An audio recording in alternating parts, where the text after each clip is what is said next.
इसका असर ये है, पहली बात तो कि शिक्षा, बेरोजगारी और अपराध ये गया का मुद्दा नहीं है, ये तो पूरे बिहार का मुद्दा है, उसमें गया में भी प्रमुखता में है।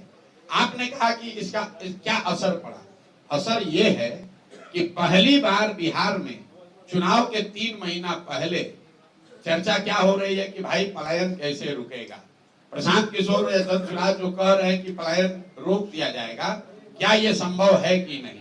इस पर तेजस्वी यादव भी बोल रहे हैं, लालू जी भी बोल रहे हैं, सम्राट चौधरी भी बोल रहे हैं, जदयू वाले भी बोल रहे हैं।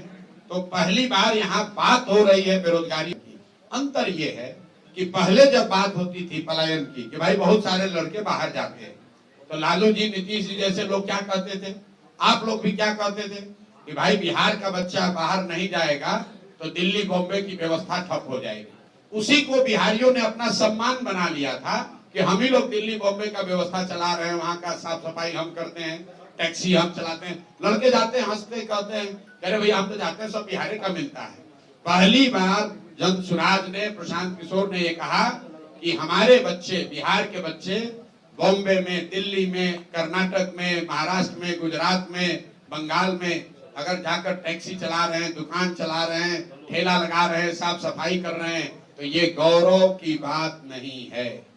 लिख लीजिए इस बात को। ये पहली बार धारा के विपरीत हमने बात उठाई है।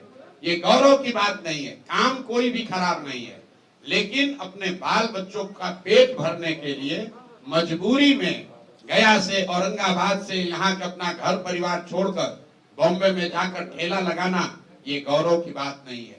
लोग यहाँ नेता क्या कहता है, बिहार का आदमी को मत मारो, गाली मत दो, नहीं तो दिल्ली में अगर बिहार के लोग काम नहीं करेंगे तो वहां से कूड़ा कचरा रोड पर भर जाएगा।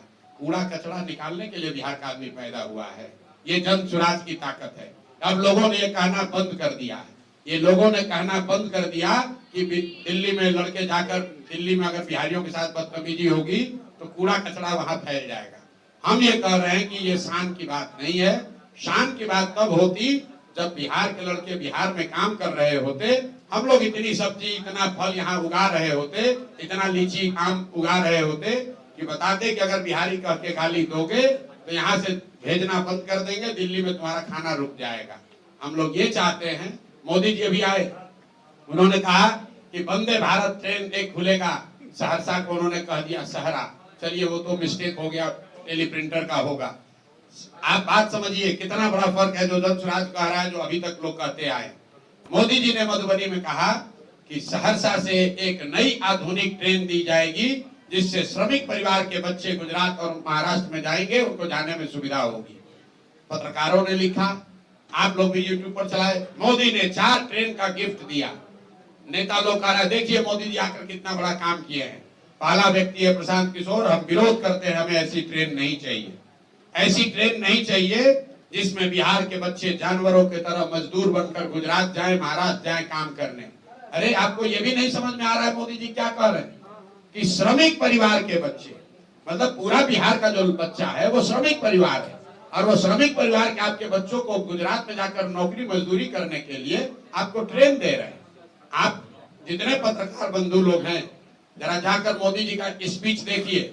अगर मोदी जी में दम है तो यही बात जाके गुजरात में कह दें कि गुजरात में एक नई ट्रेन चलेगी जिस पर गुजरात के श्रमिक परिवार के लोग महाराष्ट्र, तमिलनाडु में, दिल्ली में जाएंगे काम करने। वो कह सकते हैं ये बात, ये सिर्फ बिहार में कहा जा सकता है।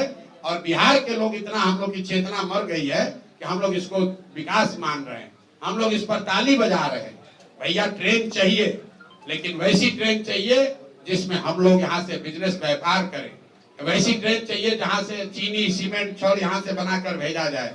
वो ट्रेन बिहार के लोगों को नहीं चाहिए जिस पर हम लोग के बच्चे मजदूर बनकर गुजरात और महाराष्ट्र के फैक्ट्रियों में जाकर अपनी जवानी बर्बाद करें। ये फर्क है जन सुराज का और दूसरे दल का।